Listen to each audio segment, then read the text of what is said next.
Hi everyone. Thanks for tuning in to this week's edition of CSO Alert, your weekly roundup of all things important in the world of cybersecurity. Earlier this week, Microsoft released security patches for 55 vulnerabilities across the company's products. This includes 3 flaws that are already exploited in targeted attacks by cyber espionage groups.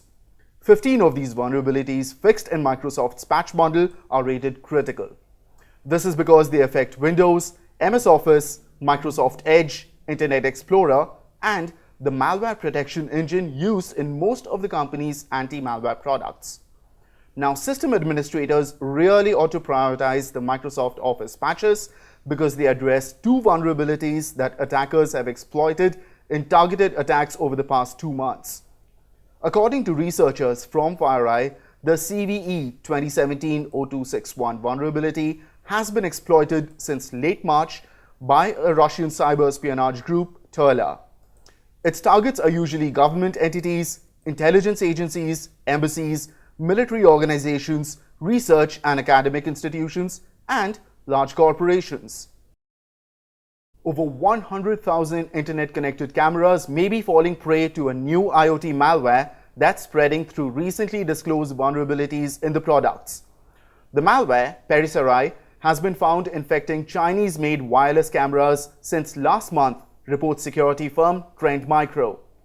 A security researcher, Pierre Kim, found that vulnerabilities can allow an attacker to remotely execute code on the cameras, effectively hijacking them. The Perisarai malware is infecting the cameras to form a botnet, or an army of enslaved computers. These botnets can launch DDoS attacks, which can overwhelm websites with internet traffic, forcing them offline. However, Trend Micro has identified the primary Chinese manufacturer behind the cameras and is working with it to roll out a patch.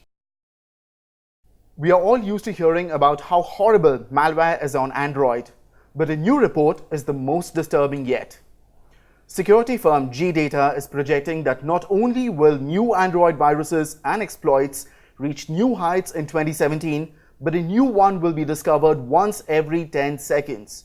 And although Google has taken great strides in Nougat and Android O to limit the chances that your phone could get infected, there's just one problem.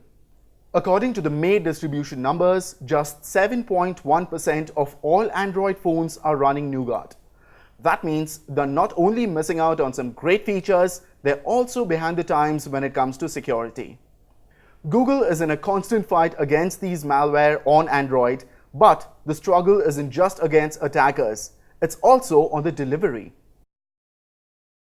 Industrial robots used in factories and warehouses that are connected to the internet are not secure, leaving companies open to cyber attacks and costly damages. That's the word coming in from a study conducted by global security major Trend Micro and Polytech University of Milan. The issue is taking on greater significance as the use of robots grows in factories across the world. The International Federation of Robotics, in its World Robotics Report, said that there would be more than 2 million industrial robots deployed worldwide by 2019. Malicious hackers could get into a robot's controller systems and make adjustments to its actions, which could create a dangerous situation in the factory or enable the robots to build unsafe products on the production line. Robots going rogue, now that's a scary thought, isn't it? Unless companies can effectively combine robotics with security, robots may be an easy entryway for a hacker into a company's networks. Cisco this week said that it patched a critical vulnerability in its widely deployed iOS software that was disclosed in the WikiLeaks dump of CIA exploits earlier this year.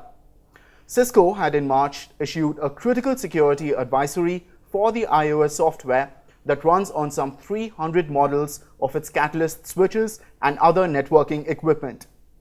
Cisco this week mentioned that a vulnerability in the Cisco Cluster Management Protocol could allow an unauthenticated attacker to remotely execute code with elevated privileges. And on that note, we wind up this edition of CSO Alert. Do follow us at csoonline.in or click the I icon on the top right corner of this video to get details on the stories we've covered. We are of course on social. Take a look at our Facebook and Twitter links. You'll find them right here. We'll be back with more stories next week. Till then, stay secure.